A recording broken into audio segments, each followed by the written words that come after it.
Seorang petani hidup miskin bersama keluarganya. Dikala perut melilit dan leher tercekik, merantau menjadi satu-satunya pilihan yang terlintas di pikiran mereka. Tanpa mereka sadari ibu kota adalah sebuah rimba yang tak semua orang bisa melaluinya.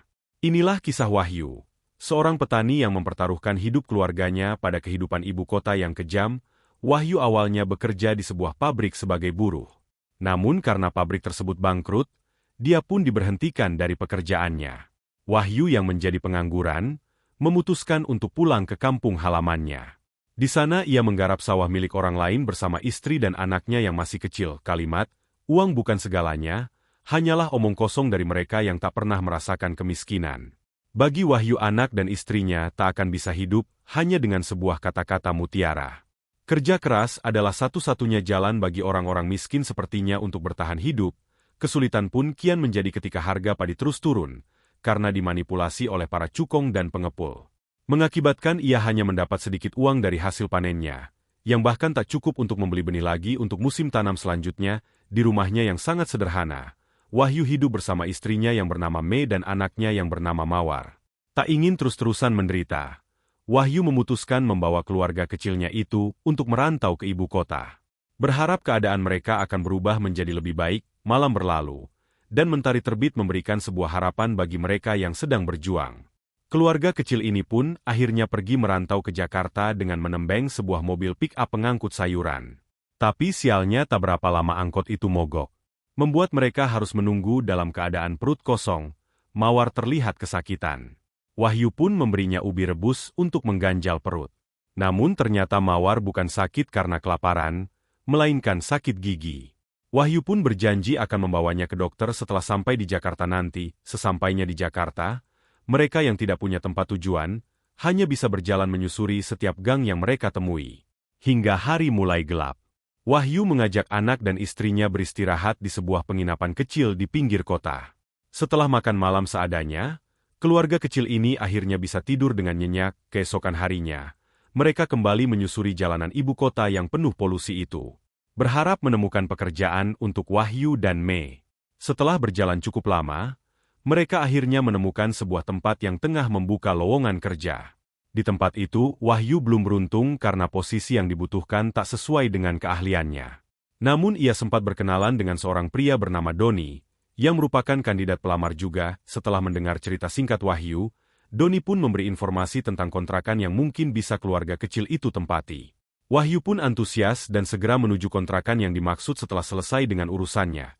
Namun sesampainya di lokasi, ia dikejutkan dengan pemandangan yang ada. Kemiskinan di mana-mana dan berbanding terbalik dengan yang ada di bayangannya. Tak lama ibu pemilik kontrakan muncul dan menjelaskan harga dan fasilitas yang disediakan untuk sewa bulanan terendah. Dia mematok harga Rp450.000. Itu pun untuk kamar dengan fasilitas kamar mandi luar. Begitu mendengar rincian harga sewa, Wahyu dan Mei hanya bisa saling menatap. Karena uang mereka miliki tinggal Rp500.000, Mei pun mencoba membujuk ibu pemilik kontrakan untuk memberikan diskon pada mereka. Ia pun menceritakan kondisi dan alasan mereka merantau ke Jakarta. Mendengar hal tersebut, membuat ibu pemilik kontrakan merasa iba. Apalagi mereka membawa anak-anaknya yang masih kecil. Akhirnya setelah sedikit pertimbangan, ibu pemilik kontrakan pun memberikan diskon setengah harga untuk mereka. Malam harinya, mereka jalan-jalan untuk menikmati keindahan kota Jakarta. Walaupun mereka tak bisa membeli jajan, tapi melihat kendaraan lalu lalang dan gedung-gedung tinggi menjulang, sudah cukup membuat mereka bahagia. Hari berganti. Wahyu pergi ke pasar untuk mencari kerja sebagai kuli panggul. Di sisi lain, Mei yang berada di rumah, tiba-tiba dilabrak oleh seorang pria yang ternyata pemilik asli kontrakan. Ini artinya ibu-ibu yang kemarin mereka temui adalah penipu yang mengaku-ngaku sebagai pemilik kontrakan. Tanpa bersedia mendengar penjelasan apapun, pria itu mengusir Mei dan anak-anaknya dari kontrakannya. Wahyu yang belum mendengar kabar tersebut, tengah sibuk bekerja. Ia bekerja dengan sungguh-sungguh di sebuah proyek pembangunan ruko. Namun setelah selesai bekerja, ia tak mendapatkan bayaran uang, dan hanya diberi 3 buah donat saja. Wahyu kesal. Namun ia tetap berusaha menerima itu dengan lapang dada. Bersama keringat yang membasahi seluruh tubuhnya, Wahyu pun pulang dengan membawa ketiga donat itu. Namun alangkah terkejutnya dia ketika melihat anak istrinya sedang luntang-lantung di pinggir jalan. Wahyu pun segera menghampiri mereka. Hatinya semakin sedih ketika mendengar cerita dari istrinya. Semalaman mereka hanya berjalan tanpa arah tujuan. Kemudian Mawar mengeluh giginya kumat lagi, dan menagih janji ayahnya untuk pergi ke dokter gigi. Namun karena tak punya uang, Wahyu hanya bisa mengucap janji lagi yang ia sendiri tak tahu kapan akan bisa menepatinya. Esok harinya mereka terus berjalan hingga ke pemukiman kumuh di pinggir sungai. Tak lama seorang wanita menghampiri mereka, dan mengatakan kalau ada gubuk kosong di sebelah yang bisa mereka pakai. Ternyata rumah itu biasa dipakai oleh orang untuk mabuk-mabukan dan sebagainya, dengan kondisi yang tidak punya uang sama sekali. Mereka pun tak punya pilihan lain selain menerima saran wanita tersebut. Wahyu pun memegang pundak kedua anaknya dan berkata, "Rumah ini pasti akan menjadi lebih bagus kalau kita sama-sama merawatnya. Nanti saat ayah sudah punya uang banyak, kita pasti akan pindah ke rumah yang lebih besar." Ayah janji. Me pun mengangguk sembari tersenyum dan berkata, "Ayo cepat kita bersihkan rumah barunya. Agar nanti malam bisa tidur nyenyak." Keesokan paginya Wahyu kembali mencari pekerjaan. Tak lama, ia menemukan sebuah lowongan di sebuah tiang listrik tepi jalan. Lalu didatanginyalah alamat yang tertera pada brosur tersebut. Di lokasi, ia diwawancarai oleh seorang petugas yang menawarinya untuk bekerja menjadi supir. Wahyu sangat berminat. Apalagi dia juga bisa mengendarai mobil dan sebagainya. Tapi sayangnya dia belum memiliki SIM. Awalnya si petugas memberikan kesempatan agar Wahyu membuat SIM dahulu. Namun Wahyu dengan jujur mengatakan kalau dirinya tidak memiliki uang untuk itu. Ia pun menceritakan bagaimana perjuangannya selama ini hingga memutuskan untuk merantau ke ibu kota. Mendengar cerita tersebut, atasan si petugas yang mana adalah seorang kapten TNI, merasa iba dan kagum dengan kejujuran yang dimiliki Wahyu. Akhirnya Wahyu pun mendapatkan tawaran lebih bagus, yakni menjadi supir pribadi Pak Kapten. Pekerjaannya adalah mengantar jemput Pak Kapten kemanapun beliau pergi, entah itu untuk urusan pekerjaan atau pribadi. Pekerjaan ini memiliki waktu yang tidak menentu, namun bayaran yang didapatkan pun sepadan dengan waktu yang diberikan. Tanpa berpikir lama, Wahyu pun setuju dengan tawaran tersebut.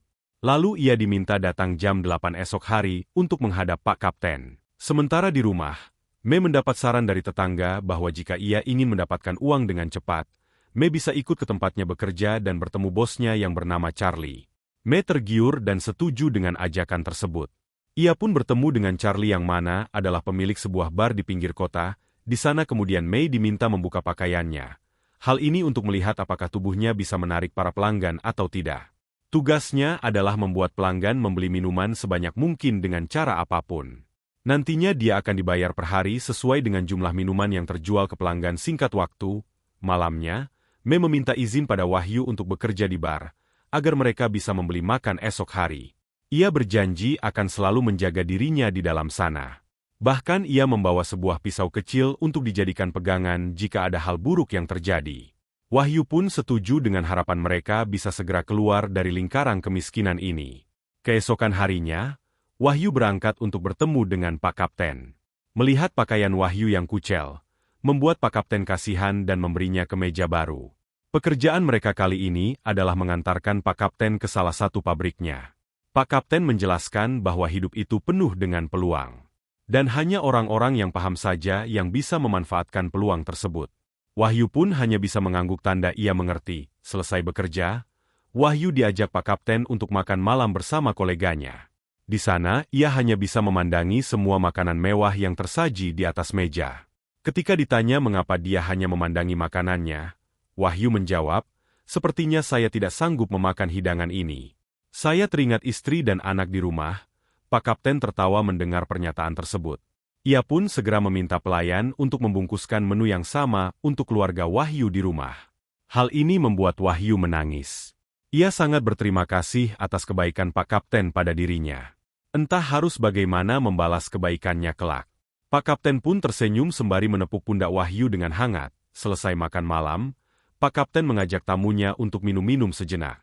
Wahyu yang tidak biasa minum minuman beralkohol, berniat untuk beranjak dan menunggu di mobil. Namun Pak Kapten memaksanya untuk tetap bergabung di meja makan. Awalnya Wahyu memang ragu-ragu, namun lambat laun ia jadi terbiasa dan mulai mabuk. Di tengah-tengah mabuknya, ia menangis karena teringat istrinya yang sedang bekerja sebagai pelayan dengan pakaian minim demi sesuap nasi. Andai saja dirinya bisa menghasilkan lebih banyak uang, pasti istrinya tak harus ikut bekerja banting tulang 1 tahun berlalu. Kini Wahyu sudah makin mahir dengan pekerjaannya. Komisi yang ia dapatkan pun sudah bisa untuk menabung. Sesekali ia pernah meminta istrinya untuk berhenti bekerja, namun Mei menolak dengan alasan sebentar lagi Mawar harus mendaftar sekolah, dan biaya yang mereka butuhkan pasti semakin besar. Dan masalah ini pun menjadi besar seiring berjalannya waktu. Pernah suatu pagi, pertengkaran hebat terjadi. Mei yang kala itu tengah mengalami masalah di bar, makin tersulut emosinya ketika mendapati Wahyu pulang kerja dalam keadaan mabuk. Berkali-kali Mei bertanya apa yang terjadi, namun Wahyu tetap bungkam. Dan begitu membuka suara, cacianlah yang keluar dari mulut berbau alkohol itu. Wahyu memarahi istrinya karena masih bekerja di bar. Ia berkata bahwa sebenarnya selama ini dirinya tak pernah setuju dengan pekerjaan tersebut. Namun karena kondisi keluarga yang sangat miskin, dia terpaksa mengizinkan Mei bekerja. Tapi sekarang keadaan mulai membaik. Jadi dia ingin Mei berhenti bekerja dan fokus mengurus Mawar. Sebenarnya Mei tidak masalah dengan keputusan itu. Namun kata-kata Wahyu yang kasar membuatnya tersinggung. Apalagi saat Wahyu bertanya, "Sudah berapa laki-laki yang kamu rayu selama bekerja di bar itu?" Sebuah kalimat yang membuat harga diri Mei terluka. Bisa-bisanya kalimat busuk itu keluar dari mulut suaminya sendiri. Alhasil mereka bertengkar hebat, sementara di kamar, Mawar yang mendengar kedua orang tuanya bertengkar, hanya bisa menangis sambil memeluk bantalnya. Ini memang bukan pertama kalinya mereka bertengkar karena masalah pekerjaan. Tapi kali ini memang yang terhebat. Dan pertengkaran itu berakhir dengan Wahyu yang pergi dari rumah. Di luar rumah, Wahyu mendatangi Pak Kapten untuk menenangkan diri. Melihat supirnya terlihat murung, beliau bertanya keadaannya. Wahyu pun bercerita kalau dirinya belakangan ini jadi sering bertengkar dengan istrinya. Ia tidak tahu bagian mana yang salah. Apa susahnya bagi seorang istri berhenti bekerja? Apalagi pekerjaannya dinilai kurang baik? Pak Kapten mencoba memahami keadaannya. Dia kemudian mengajak Wahyu ke pemancingan pribadinya. Di sana Pak Kapten bercerita tentang bahtera pernikahannya bersama mantan istrinya. Yang mana dulunya mereka hidup dalam kesederhanaan dan keharmonisan. Namun semuanya menjadi kacau semenjak dia naik jabatan dan semakin sibuk. Awalnya ia tak menyadari letak kesalahannya di mana. Namun seiring bertambahnya usia, dia jadi sadar bahwa sikapnya selama ini yang membuat mantan istrinya muak. Ia jadi jarang berada di rumah. Sekalinya pulang ke rumah, pasti dalam keadaan mabuk. Bahkan kejadian penting yang seharusnya tidak ia lewatkan. Dia hanya sibuk dengan dunia barunya. Dunia penuh harta dan tahta. Padahal hal paling berharga adalah keluarga. Sempat ia berniat untuk kembali pada wanita itu. Namun terlambat. Ia terlambat menyadari kesalahannya. Nasi sudah menjadi bubur. Kini mantan istrinya sudah bahagia dengan keluarga barunya. Bahkan putri satu-satunya pun lebih memilih tinggal bersama ibunya. Mendengar cerita tersebut, membuat Wahyu termenung. Teringat semua sikap buruk yang telah ia lakukan pada Mei. Dirinya jadi terlalu terlena pada dunia. Ia lupa pada prinsip dan tujuannya merantau. Jelas sekali mengapa selama ini Mei selalu marah ketika diminta berhenti dari pekerjaannya. Ternyata caranya lah yang salah. Sebelum menyuruh Wahyu pulang, Pak Kapten berpesan padanya, "Coba kamu renungkan lagi. Apa yang sebenarnya terjadi? Kamu masih punya kesempatan.